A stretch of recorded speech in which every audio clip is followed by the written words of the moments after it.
Welcome, everybody. My name is Simona Merkinaitė. I'm with the Rethinking Europe program at Open Lithuania Foundation. And in the framework of this program, we are implementing a project focused on the memory of 1989, specifically on the challenges to democracies through the lens of transition. What came up consistently during the project is the self-limiting and anti-ideological nature of resistance movements. The history of 1989 suggests that meaningful political actions may lie beyond the ideological worldviews and divides.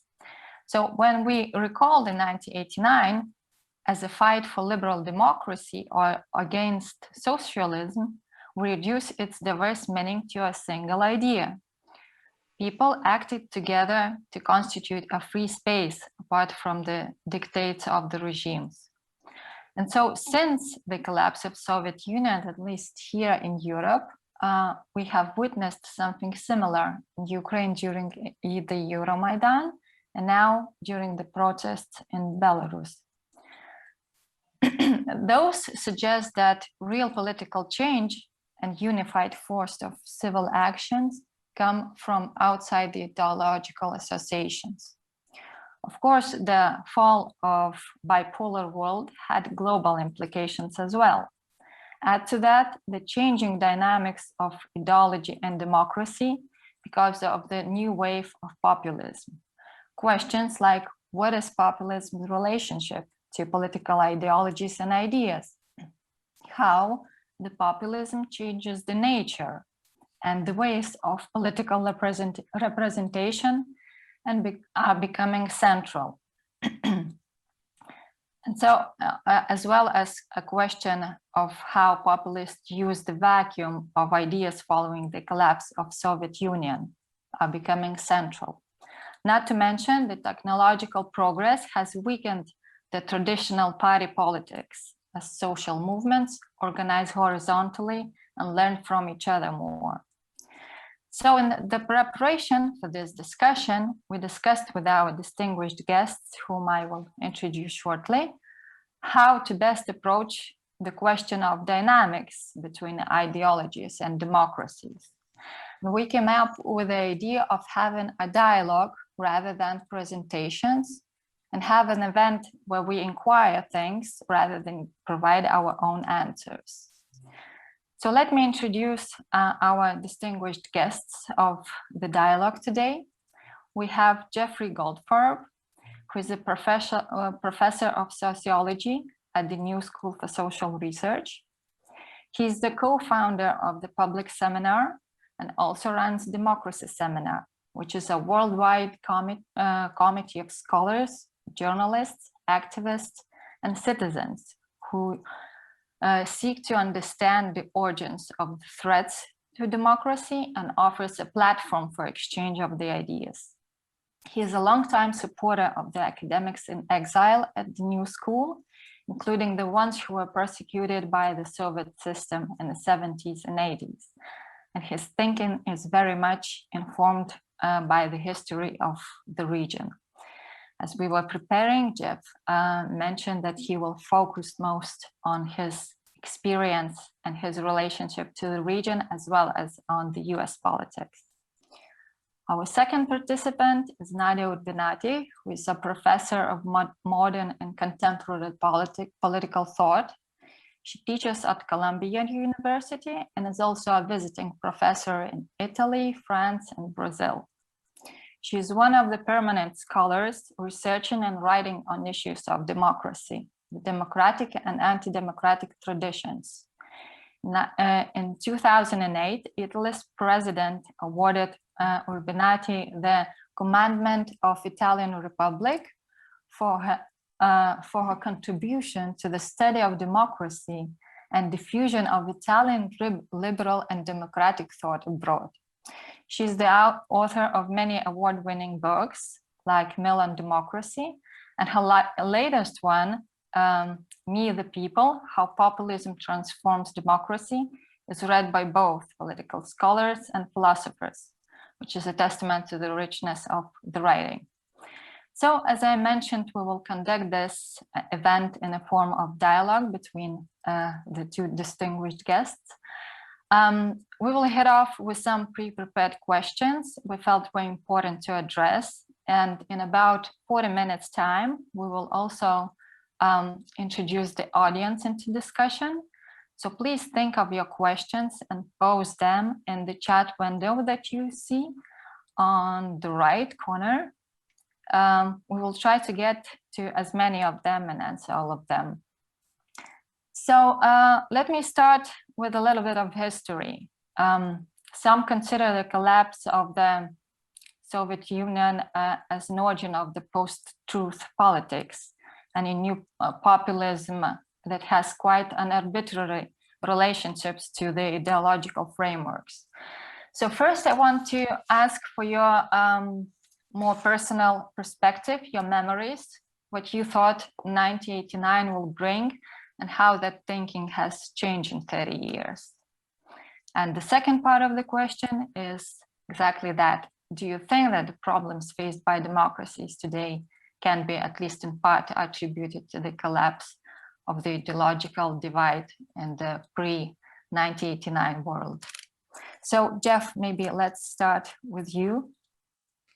Well, thank you, Simona, for your generous introduction and for inviting me to this intriguing dialogue with my colleague, Nadia Urbinati, who I should add, I met directly as we took part together in the democracy seminar, and particularly as we discussed her most recent book, which fascinating book. So 1989. I think about those times with very fond memories, and it strikes me that a term Hannah Arendt used to describe a similar phenomena is appropriate. I think that it was a moment of what she called the lost treasure of the revolutionary tradition. I think it was a time of fundamental transformation where people could speak. 1989 and the years leading up to 1989, where people could speak with each other on the basis of some fundamental shared principles, committed to what they called a normal society. So we could infer from that a normal liberal democracy. But they thought anew about it. And I remember 1989 as being, my hopes of 1989 were that the kind of deadly ideologies of the 20th century had come to an end, both of the left and the right, of the ideologies connected to Soviet Marxism and to Nazism and fascism. And I had this sense, I had this belief, and now as I'm thinking about it now, I'm not sure if it was a hope or if it was an appraisal. So it seems now that it was, if it was an appraisal, I was wrong. And I think when we talked earlier in preparation for our discussion, I said this was my biggest mistake, because I thought this kind of magical, totalizing political thought, political system, that the world had learned that not to pursue that avenue. So Fukuyama said it was the end of history. I found that bewildering. And actually, most of the people I knew thought that this idea that somehow this unfolding of the ideal political system had reached its culmination with the defeat of the Soviet Union, the Soviet bloc, didn't make very much sense. But the idea that ideology of a certain sort had come to an end, that was my hope of the time, and I think that it's still my hope. So, you know, I refer to Hannah Arendt because I think that there was a fundamentally sharp idea, which includes making a strong distinction between political ideas and political projects on the one hand, that are and political ideas that are self-limiting, that are modest, that are open to alternatives on the one hand, and political ideas that were seen as political truths, and that the object was actually to enact these political truths through the use of state power. And I thought that we could draw those distinctions, have an open discussion, reject the latter type of thought, which is the term I would like to use. I would like to use the term ideology to refer to that.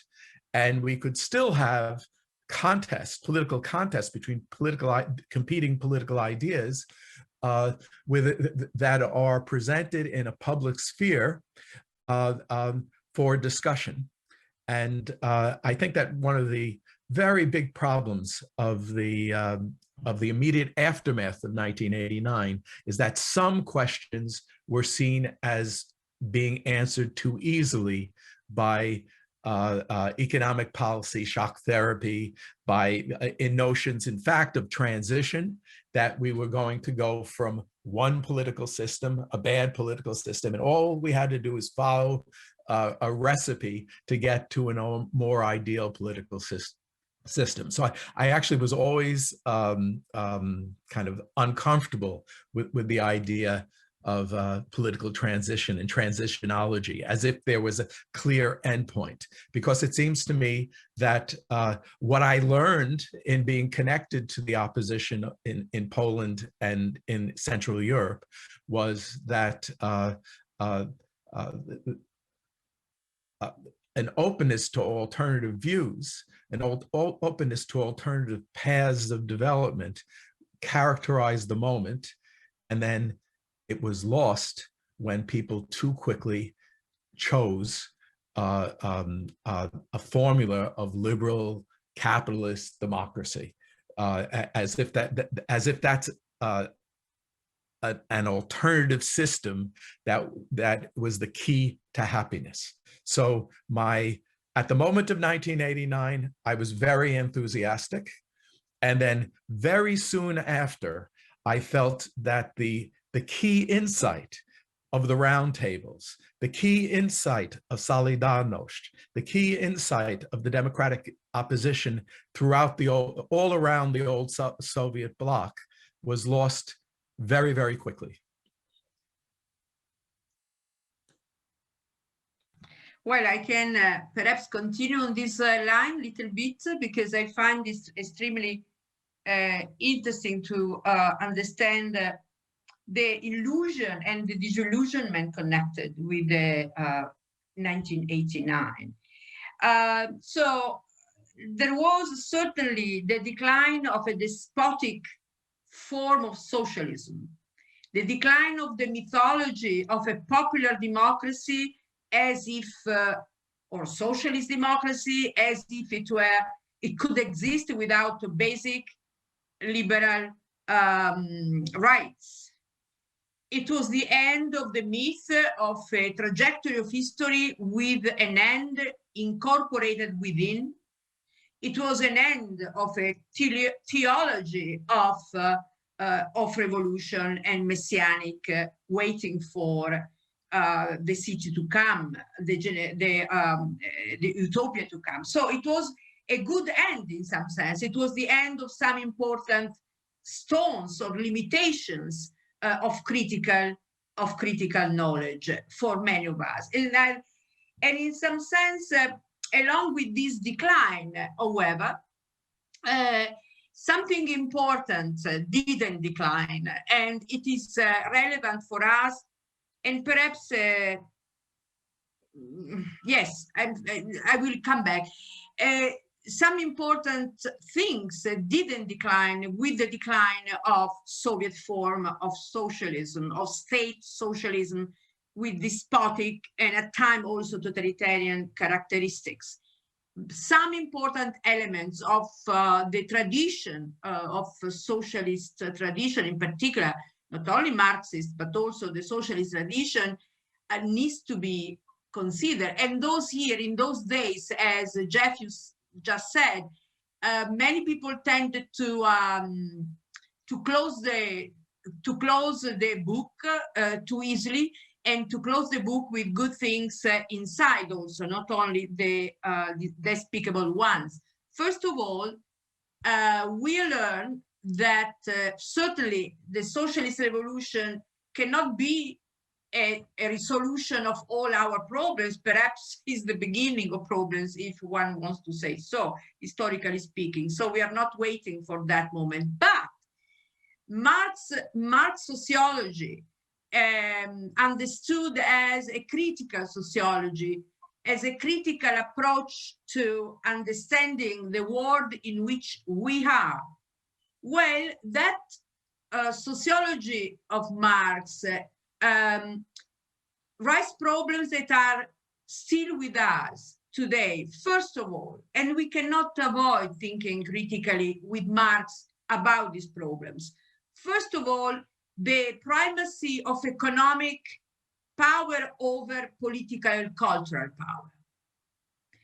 Second, the tendency of capitalism to produce an oppression through labor, so that the entrepreneurial activity that can be also, must be also a condition for creation and fulfillment of the self, ends up more than yes, more than no, a situation of oppression. And this is still here with us. Third, the conception of the states or the political institutions as an instrument in the hands of the defense of interests, of some interest, economic interests. And those issues are still here relevant. That help us, and they help us to understand many things in the transformation of democracy after 1981. We cannot disclaim them. Those issues are still with us. The other third thing is reflection I would like to put on the floor, and then we can start talking perhaps, is that democracy not only is not an end, doesn't have an end, but democracy is the beginning of something. And we don't know yet the outcome of that beginning. So that 1989 helped us in due time, not immediately. It took a while perhaps to see that democracy is not something to be reached. It's not like a land to be to land, and this is done, and this is the end of everything. It is actually the beginning of all the problems to be discussed freely and with the open possibility, unfortunately, also for unpleasant outcome. So, in my view, after the 89, something happened. Perhaps not immediately, but in the course of the time, we started, at least this for me, seeing democracy as something that needs to be stopped to be mythologized. It is a way in which human societies put themselves into the risky job of creating their own answers to the problems they produce. And this is risky. So, and sometimes it gives us something we don't like. We don't like Trump. This was given to us by democracy, though. So I'm stopped here now. Yeah, so I have a number of responses to that. First, having to do with your last point, and 1989. For me, 1989 is not the formula to move forward, but it's actually the culmination of a democratic process of people engaging democratically, not knowing what the end would be, but actually wanting to take control of their lives. And I think that people of various political orientations achieved this. That there were liberals, there were conservatives, there were radicals, leftists, Marxists. And none of these traditions, it would have been best if all these traditions were still alive and interacting with each other, and in a less than perfect way, because they're with a full awareness that there is no perfect way, constitute an alternative political life, an alternative social life. And I agree with you that elements of the Marxist tradition, and even more so elements of the socialist tradition, were needed at this moment. It was an important critical component of the political mix. And too rapid dismissal of that led to very unfortunate consequences.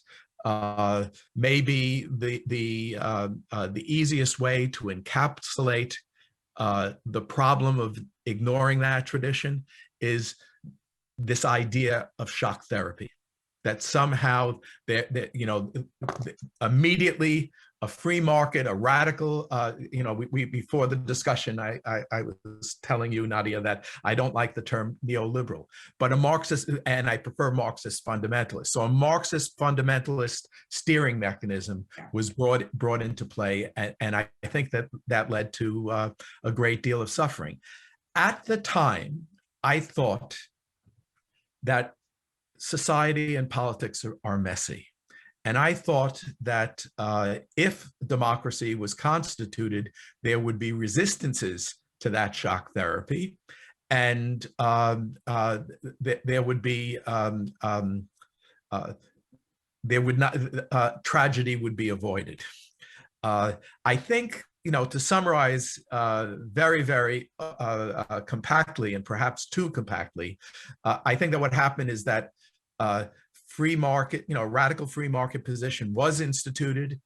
It did produce the kinds of injustices and inequality, or radicalize the kinds of injustices and inequalities that could be expected, and laid the groundwork for the populist movement. And then not only to the degree to which what was happening in Central Europe was echoed globally, not only in that part of the world, but transnationally.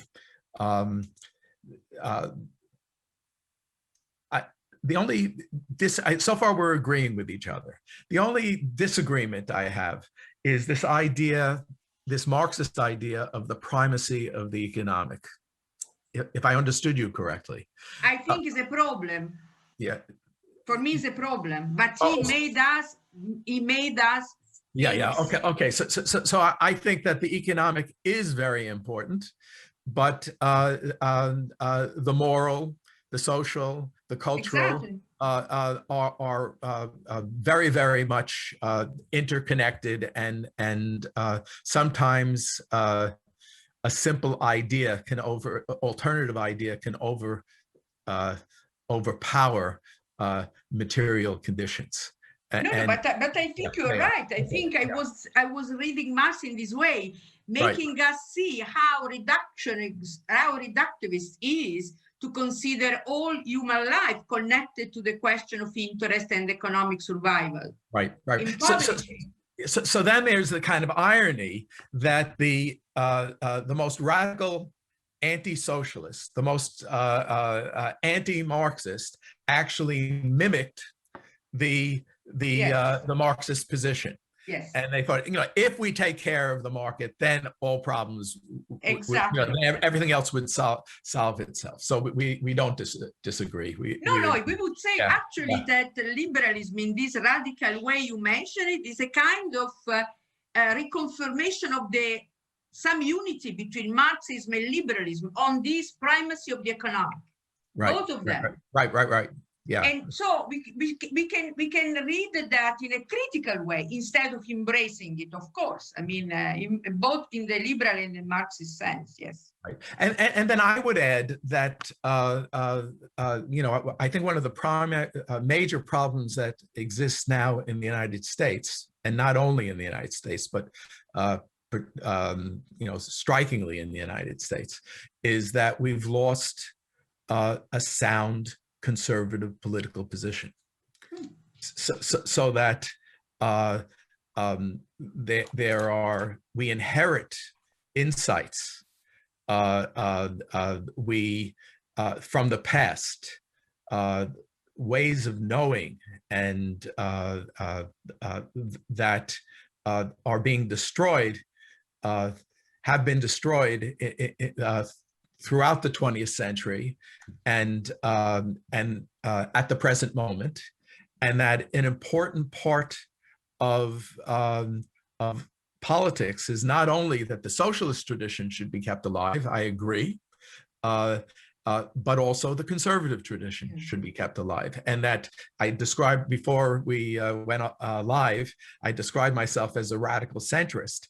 And this is exactly what I mean, that there should be a center to politics where people of alternative political views actually meet each other and are able to engage, speak and act in interaction with each other, and then develop a capacity to act in concert.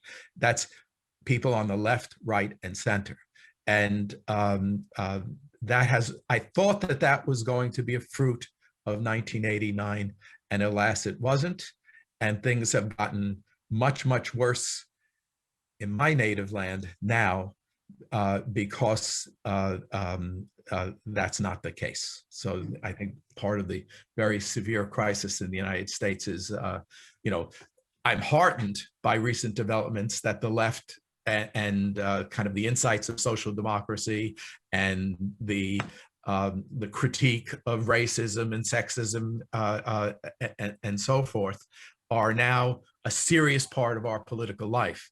But the conservative response to that, the kind of reasonable conservative response to that is missing. And in its place, we have fanaticism that I fear.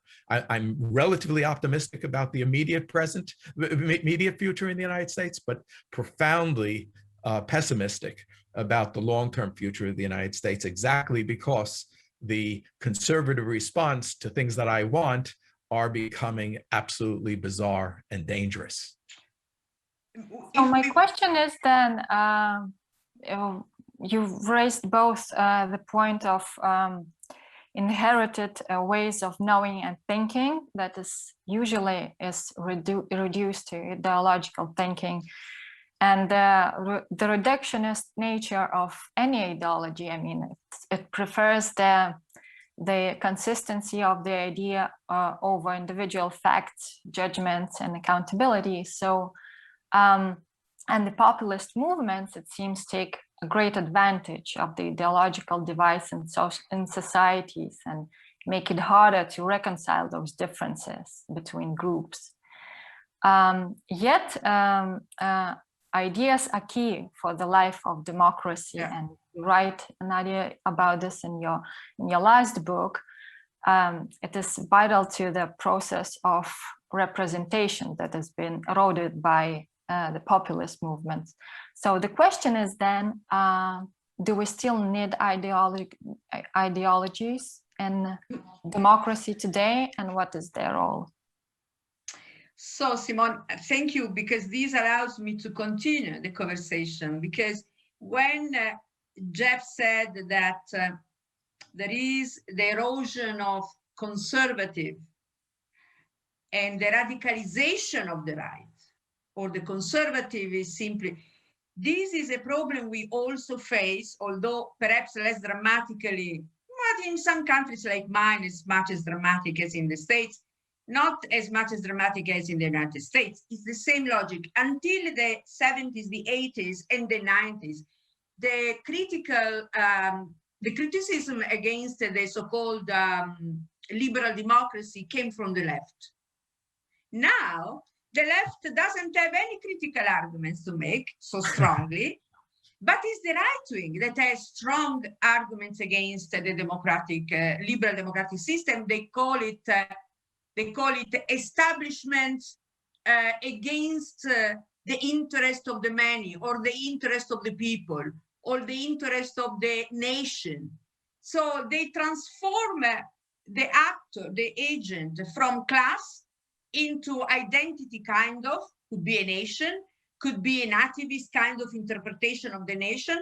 And this makes the erosion of moderation in the opposition that could be really a problem for democracy, because every time democracy in the past, at least, had to face the radical criticism of the right wing, it was a disaster, at least in Europe.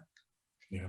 In the case of the Soviet Union, it developed from within a non-democratic, not yet a democratic society, but in Europe, Western Europe, the criticism from the right against democracy was unfortunately victorious in 1921 and 33. So we have to be very, very, very concerned about the loss of moderation in the language and the ideology of the right wing.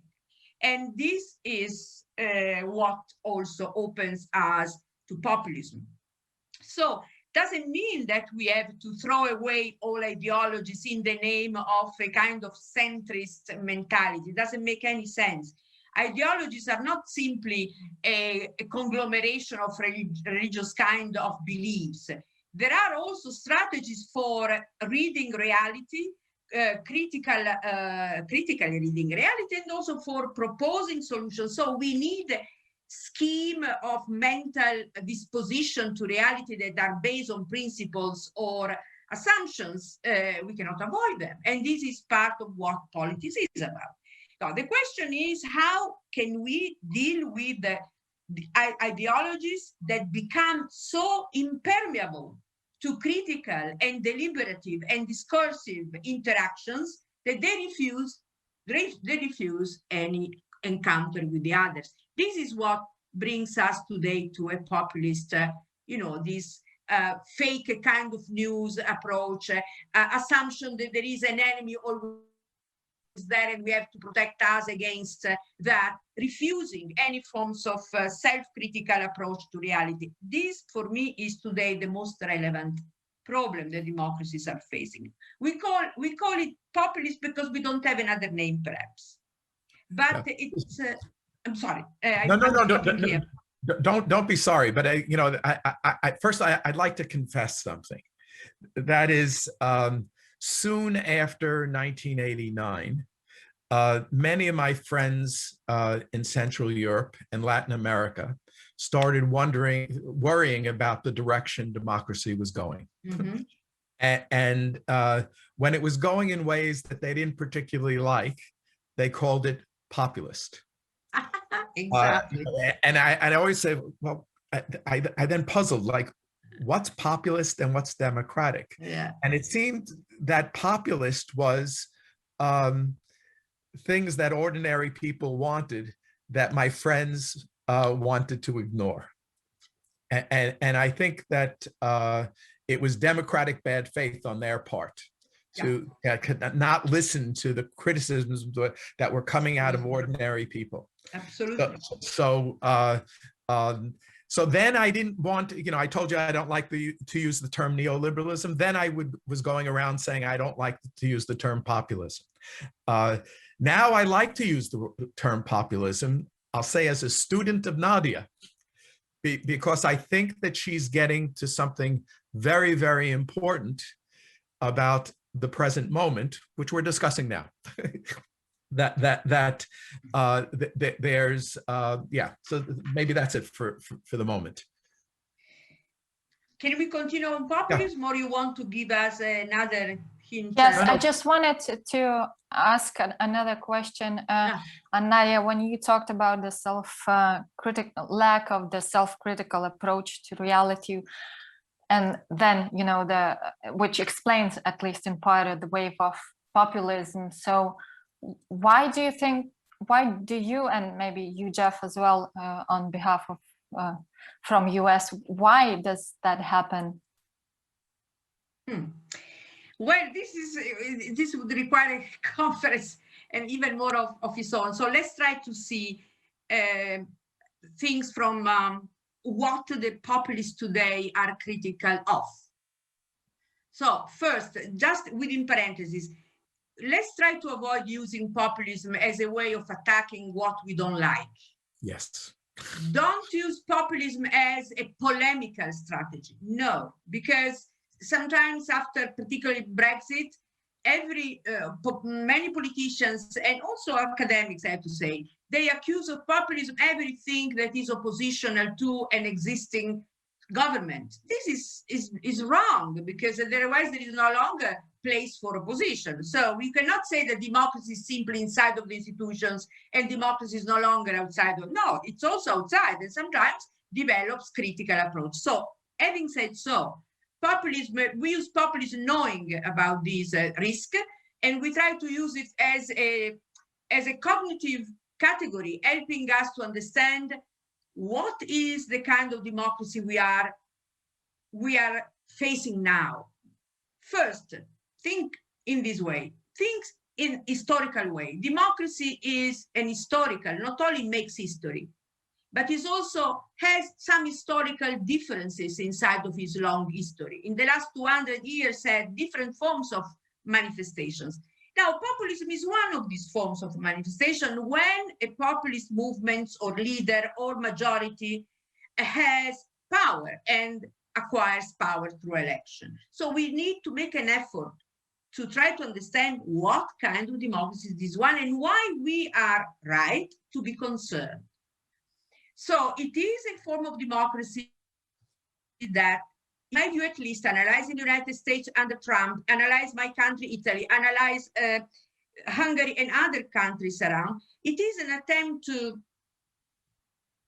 fill the gap between institutions and politics, between institutions and those who use the institutions, between the institutions and the majority winning the game. And the attempt to declare that this is the only way we have to make the interest of the people first, as if the interest of the people are collapsed with the occupation of the institutions for those interests. So there is an attempt of possessing institutions and declaring thus that only one majority is the good one, that there is no such a thing as majority rule. There is the rule of the good majority. And the other majorities before are not truly majority. They are fake kind of majority orchestrated by an establishment. We learn about that by listening to Trump. Now, why this came now? Why now and not in the 80s? Do you remember? It's very interesting to analyze historically the issue, because the first huge conference, International Conference on Populism, 1967, London, with the Hofstadter and Berlin. In that conference, Europe and the Soviet Union, we were already inside of the Cold War, they were simply the past, no, 19th century. The present was those countries in so-called third world that were emancipating themselves from colonization, and they were defined as populist. There is another important conference, then a book, 2002, a book. The conference was at the end of the 90s in the European University Institute with Yves Benny, producing another book. In that book, practically, there is only Europe and the United States, and more than that is Europe. So populism came back from the so-called third world, back to the center, to the first war, so-called. Why? First, the accusation was the transformation of politics is in an issue of cognitive, epistemic, impartial doing by procedures and institutions. So there was no room for politics as mobilization of the people, criticism, and so on and so forth. So one way of reading. The other criticism was the expansion of the domains in which decisions are made without being based on electoral consent or electoral legitimacy. Thus, many domains in which decisions are made by experts, by technocrats. So the narrowing space of the politics in parliaments or in the law-making places, even in those law-making places, sometimes the laws are written by committees of experts we don't know even the name of. So that was an accusation of transformation of democracy into a juridified epistemic fact. So is this criticism completely wrong? How can we have citizens being, as Jeff said before, self-constructing their own society, creating their own, if politics is supposed to be an issue of problem solving, technically speaking, without any, I wouldn't say emotional, but certainly a moment of passionate element, input, like the basic principle of freedom, the basic principle of equal political power the citizens should have, the condition for democracy. These are important issues that are political, they are not technical. So excuse me. Go ahead. Yes. No, it seems to me, just that one of the conditions why the populist rhetoric is so attracting to people, it is because they give them back politics against the other so-called politicians, comprising also of the center left, who have embraced a kind of not centrist, but certainly a politics that has to do with problem solving, full stop. Right. So I think that as a sociologist, not a political theorist, my focus has mostly been on social interaction, human interaction, and the story you just told. I would actually highlight one of the human senses, a deficiency of one of the human senses, that we don't listen to each other. I think it's our ability to hear and listen to others is the key sense of democratic life. Yeah.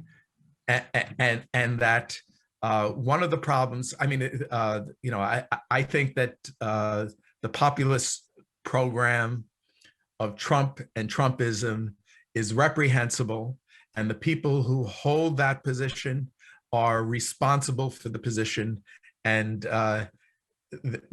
they're between being my opponents and being my enemies, because I think that the fate of American democracy requires their defeat.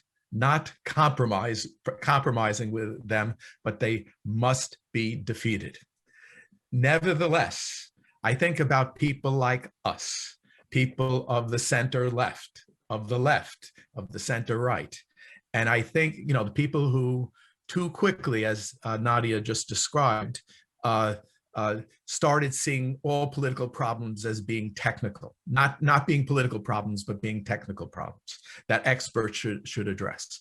And there was lots of people were saying no, but people like us weren't listening and weren't paying attention and weren't modifying our political positions, keeping in mind not only their concerns, but also their insights, because they were actually, there was a knowledge that that they had about the fate of the earth, about the situation of their lives that we didn't have and weren't part of the technocratic calculus and the political compromises between the center right and the center left. So I think it's very, very important to kind of to focus on that. Then, you know, as self-critique. Then I really want to kind of talk a little bit about, I'd like to talk to you a little bit about it. I'd like to ask you a question. It seems that this populism is, at least as I'm observing it in the United States, is different from populisms hitherto. That ideology is actually not very important. You know, unlike the populisms of the 20th century, what Trump stands for, what he wants, what his people want, other than an affirmation of their identity and making sure that the people they don't like don't have power.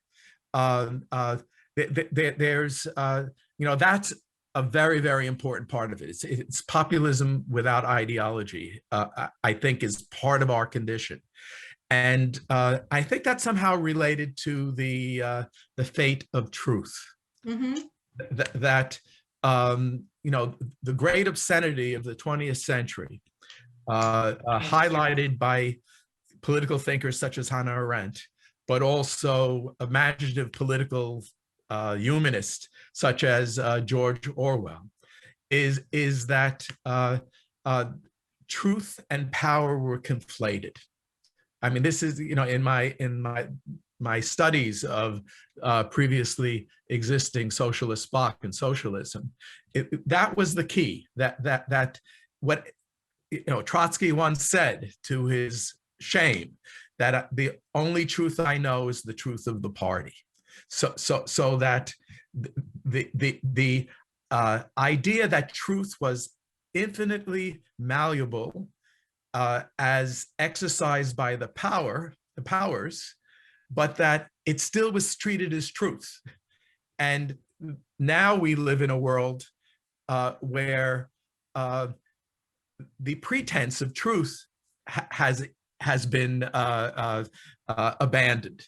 So you just say whatever you want to say and call it true, and counterfactuals are completely irrelevant, and then you build a politics on that.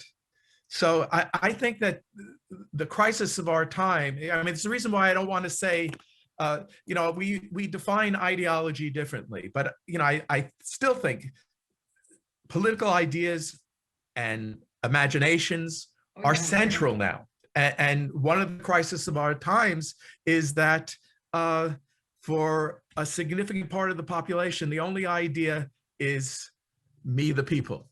You know,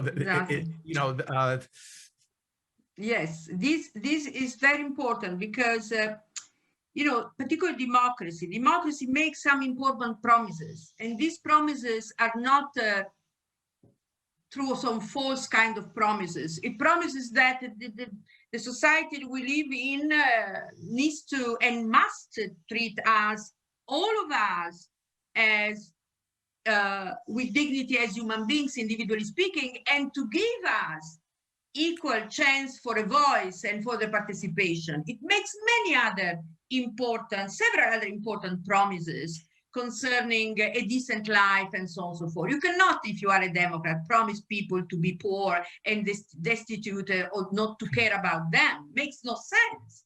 So these promises are based on important beliefs and principles, and sometimes we assume them not only as given, but as something that are difficult to ponder, difficult to translate into data, and for this reason not so important for politics. But they are, because those, the populists so-called, they perhaps don't use the truth, and they don't use the ideology either, but they are capable of putting together a politics of emotion. They are very good in mobilizing emotions, even if on terrible things like me against you, or like the Afro-American coming to Europe are the reason for our decline, and so on and so forth. So how can we think of a democracy capable of responding to these emotion-based politics without renouncing the question of that democracy is a form of politics, it's not something else? So I have an immediate response and then a reflective response. So my immediate response is that we human beings are complicated. And it is the case that rational argument and emotions interact with each other. We're all emotional beings. I mean, anyone who's paying attention to, as you and I are now talking, realize that we're passionate about what we're saying. Yeah. And that's emotions, and politics includes that.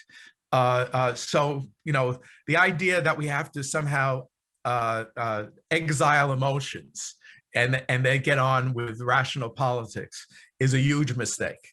Yes.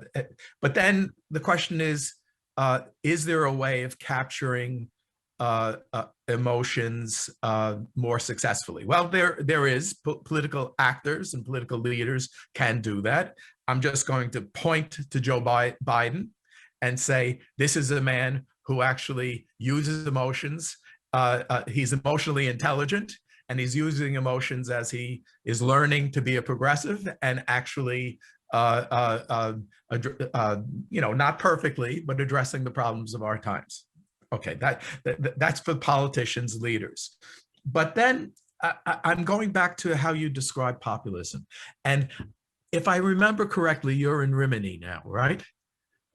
Yes. Yeah. So I'm thinking now of another citizen of Rimini, Alberto Malucci. And the subject of his obsessions, and that is social movements. So it seems to me that this work that populists are doing, Alberto highlighted, social movements do as well. And and best to think of them as a significant part of political life that's outside the formal political system, but absolutely key to democratic life. Yes, yes. This is crucial because this has to do with the two legs of democracy, not only institutions, but the preparation for what the institutions are supposed to deal with. That is the development of our opinions, ideas, proposals, and contestations. This is part of democracy. It's not something that is a disturbance. What, in my view, one of the reasons why populism is so successful today, because it's capable to putting together the outside and the inside to fill the gap, so-called, as I said before, the gap, because the parties are no longer there. Many political associations of participatory kind are no longer there to fill that gap that is empty now. And so they are good in mobilizing movements. The center left, at least in Europe, they are doing what? They are talking to people, perhaps in the institutions, but they are no longer capable of interacting with society.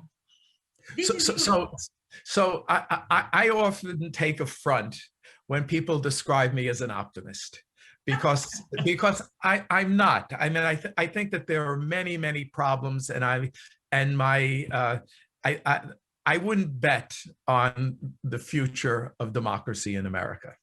But I'm looking for, people then think I'm an optimist because I look for what are the possible bases of hope. And I recently read and had a discussion with the author of a book, Diva Woodley, entitled Reckoning, which is on the movement for Black Lives Matter in the United States. And she makes a general argument that she's a theorist of democracy. So we theorists of democracy actually have to consider social movements as being an integral part of democratic life in, given the contemporary configuration of our politics. And then she highlights how Black Lives Matter has actually done this work. So you're pessimistic about what's going on in Europe. I'm relatively hopeful about the role of social movements in the United States. I think that, I celebrate what Joe Biden has done in his first 100 days, but he never would have done it if it weren't for Black Lives Matter. He never would have done it if it weren't for Occupy Wall Street. That these movements have been a key to formulating the alternative to Trumpism. Now, will it be decisive? I don't know. The Democrats have to prevail. The attempts by Republicans to to weaken the social movements, to marginalize them, to kind of limit access to the vote are very, very severe threats. May I say something that is connected to populism on this issue, because I think it's crucial. Now, Stacey Abrams in Georgia, she did something extraordinary in my view. Yes. She proved that it's possible to use political association, party, in order to connect society and the movements and the states. Right. She did so outside of so-called establishment kind of parties, and she showed us, all of us, what democracy is about. First, cannot exist without parties. Otherwise, you have a Grillo connecting people to the web, but without any kind of control of those who are then elected. It's a new oligarchy. Or you have a populistic representation as embodiment without. So we need pluralism, political pluralism organized through parties. Now, the question is that today parties are simply machinery for elections.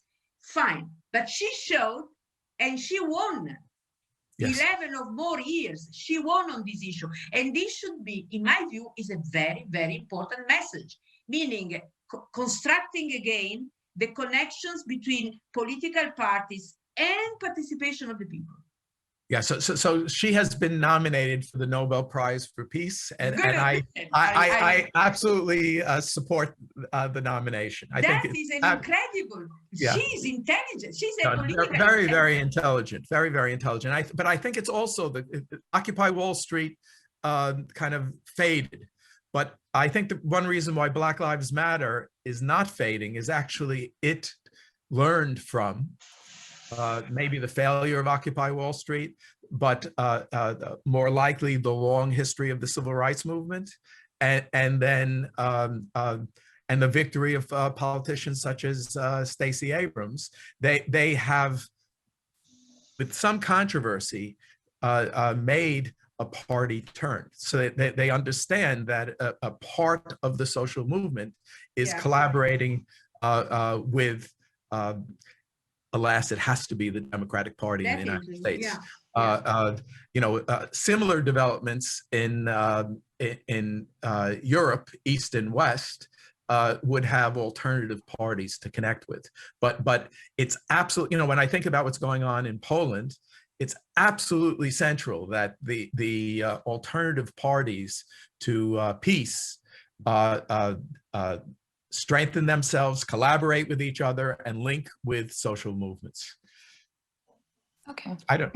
So I had a viewer question quite connected to that, and I think in part you answered. The question is, what is the future of ideology? Will ideology evaporate? And should children be taught ideologies at school, primary or secondary schools? Okay, so I think, again, I'm a student of Hannah Arendt. So I think that education and politics need to be kept apart. It's extraordinarily dangerous when politicians think that they have to educate adults. That's another formulation of tyranny. And it's extraordinarily dangerous when teachers teach political truths to children.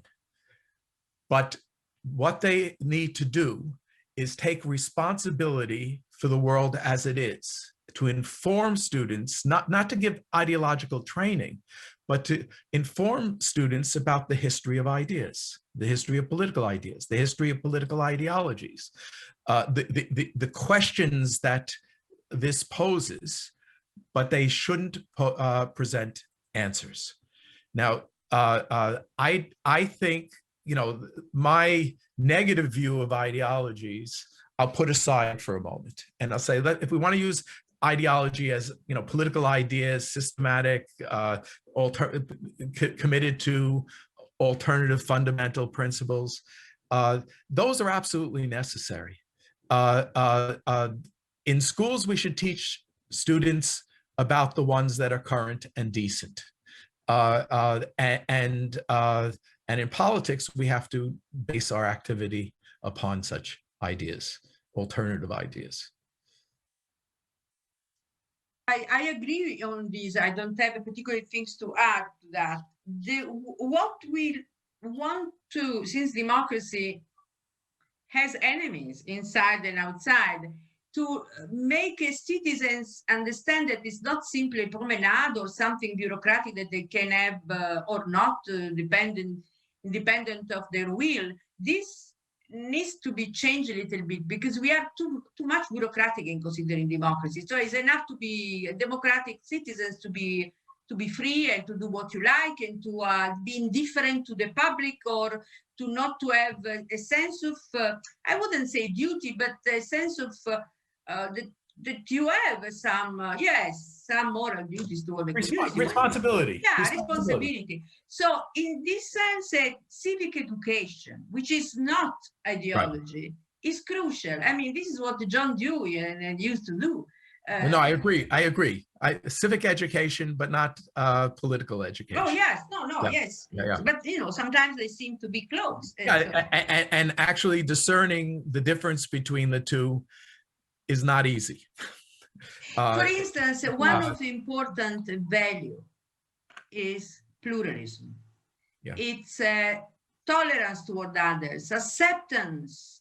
Doesn't mean that you have to agree with, but to understand that we live in a plural world, not only because of you know, physical reality, but also mentality and opinions. This is essentially, in my view, in a democracy. Otherwise, we end up creating enemies and hatred, which is terrible. Yeah, of course, this is where the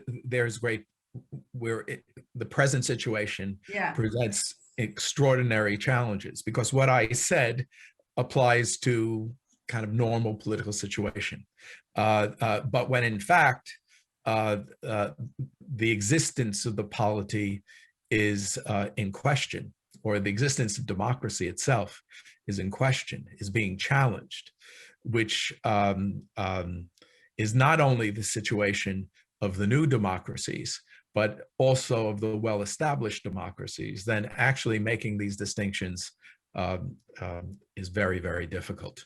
But we have to pursue them. You know, we have to make, you know, I can't teach my students to be social democrats. You know, of course. But I have to teach the values of the Republic. You know, the fundamental values of the Republic. I just want to let everybody know that we are nearing the end, have 10 minutes. So if anyone wants to ask another question, please do it in the chat section. In the meantime, I wanted to come back to the question that was raised by both of you, the difference between the technocratic politics and one of the forms that prevail in democracies, and the populist politics of neither people. What do you think the current ongoing crisis of COVID epidemic reveals about this political divide between the professional politics executed by experts versus politics me the people. Who is going to? Well, I think that at least in Europe, in my view, much more than in the States, the myth of a technocratic solution to problems is so big, huge. And some scholars have coined recently, not so recently, but in the last few years, the expression technopopulism. Meaning, in my country, this government, Draghi's government or Macron government, the idea that you have above ideologies and above right and left leaders who is not a political leader, but he knows what to do. So he's a technical one and keeps together practically all, right and left, without contraposition. Such a kind of, you have the unity of the people. Instead of putting a me as a demagogue, you put a me as solving problems through technical ways, and we don't discuss. Okay. Now, as an example that I close, there is a discussion about the recovery plan, huge amount of money, 220 billion, I don't know, euro. Before this government, there was a quarrel and discussion everywhere, and now everybody's silent. They are waiting for the response of this government. It will come these days. In the parliament, 1 day of discussion, and then it will be sent to Brussels. So there was practically no deliberation, simply a system of decision making by a college, some experts groups. So that is a way also of having beyond right and left in a populistic sense, bypassing the demagoguery, and so everybody's happy. There is an on the other hand. I think that substituting technocracy for democracy, as you described, is a very serious problem, and I think it's actually a key to understanding the failures of 1989.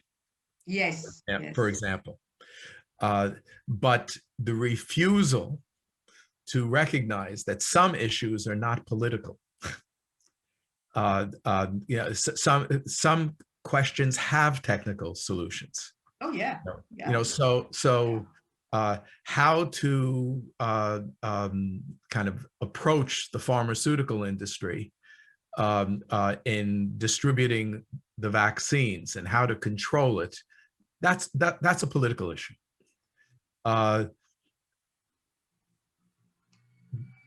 The solution to the pandemic does require that the population take the vaccine. Absolutely. And that people turn a public health mandate into a political problem is potentially disastrous. I thought until a few days ago that as the worth of the vaccine would become clear to the population in the United States, that the hesitancy would disappear. And indeed, that has been the case in the initial greater hesitancy in the African American and the Latino communities. But it's not amongst Trumpists, white Trumpists. They are seeing the vaccine, as they saw earlier, the masks, as being an agent, a political problem, an attack on their freedoms. And I think this is a case where a technical solution addresses the need of the common good, and we have to recognize that. Oh yeah. This is not an issue. The issue is when the allocation of money, whether in one sector or another one, right, this can be solved by leaders of a bank or leaders of a of corporation for the entire political community. This is something that we see today. Paradoxically, we see the positivist myth of the 19th century back, but this time as an answer to populism, which is a form of techno-populism, as somebody has written. But you're right on the other issues. So then how do we think, I don't know if there's another question, so how do we think of the alternative to that? You know, and you know, I'll start by kind of pointing to one thing that I'll ask you the question, but for me, a part of the answer has to do with social movements. Well, you know, a question to be asked would be the following. We know a lot about how we entered populism, economic crisis, blah, blah. We have many crises and many issues. The question to be asked now would be how we exit. Now, until now, the US and the Europe, they showed, in my view, two ways. Well, of course, we cannot be so schematic, but just in order to talk, to understand us. One, the Biden Democrats American case, it's embracing the political struggle for one position against another one. This is not populism. This is democracy alternation that has to do with one party instead of another one, with a majority different, taking the risk of talking to the people and presenting proposals to the people in the name of values that a part of the population recognizes as their own part, not of everybody necessarily. And this is an important element of political revitalization of democracy. The other solution is the European solution, more on the tone of the Brussels, which became in the last 40 years, we are talking about 89, but we forget 89 meant also the beginning of the shaping of Maastricht. So which implies the technocratic solution to problems in order to avoid conflicts, in order to make a political conflict no longer part of the screen, outside of it. And this is, in my view, the timidity of Europeans who were so much used of conflict. They were so much used about different parties. Now they don't want to have anything to do. They prefer to have a solution that is outside and beyond right and left. In one way, populist, or another, technocracy. So I think the Americans today, in my view, the American way out of populism is the most inspiring one, because it takes into account the possibility of social movement, political organization, participation in the making of their projects, without disclaiming that are a part of, and trying to take the other parts on their side. Yeah. So this is what democracy was all until since the Athenian side, it was always side for or against, always. Partecipazione, partecipare, it means both to take part in a process and to take a side. It makes two things. So taking side is important in a democracy. Yeah. No. As I've told the two of you, my daughter lives in Paris. So you know. And so I care about. I have personal stake in the future of Europe. I also have many friends, especially in Central and Eastern Europe, and particularly in Poland. And I love the idea of Europe. It saddens me tremendously that this technocracy, that Europe has become identified with this kind of anti-political character, because it's not democratic, and this is one of the instances where democracy is not only an ideal that we embrace, but it's also functional. That without it, Europe can't work. And we're kind of seeing that now. You know, my friends, you know, in the 1980s, you know, to be European was an absolute ideal. But my younger friends, who are post-1989 kind of political actors, Europe has come to mean something very different. And I still think something that has to be embraced, but it's flawed and it has to be criticized. Now, I'm not a chauvinist enough to say that America shows the way. I've never thought that America, because, you know, we are facing very severe problems, but we seem to be muddling through in a wise direction that should be carefully understood and examined right now. So not a model, but a set of experiences and practices and experiences that at least for the moment looks to be exemplary. Obviously, if we had this discussion a year ago, we wouldn't be saying this. Well, this is the beauty of democracy, that you can change your position without exiting the state. Yeah, you know, when I after the changes, I started going to Eastern Europe regularly, and you know, always opposed the idea of transition, not transformation and change, but transition, as if there was a clear teleology to it, and I always hesitated talking about models. Rather, it's experiences, practices, and this kind of packaging into a model, into an experience. My suspicion of that, I learned from my friends in the democratic opposition in Central Europe. And when I personally talk about the lost treasure of the revolutionary tradition as it's manifested in that part of the world, this insight is what I fear has been lost, and has to be recovered.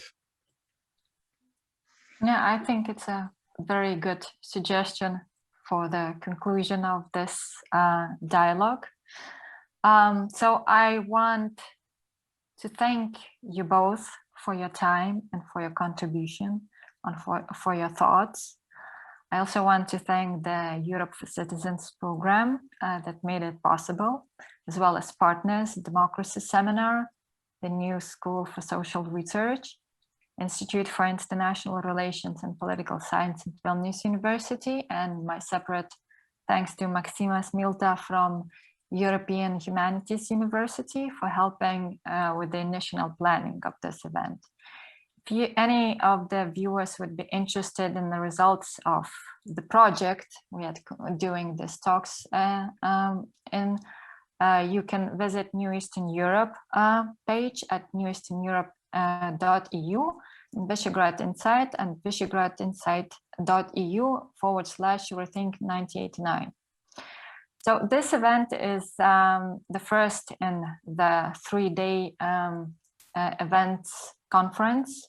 I urge everybody on the website to visit this website you're watching this talk on, and join other events tomorrow and on Wednesday, focus on transition history and democratic future, including on the role of civil society and media, a special roundtable for young people, the legacy of transition and the future of democracy, as well as on teaching of transition.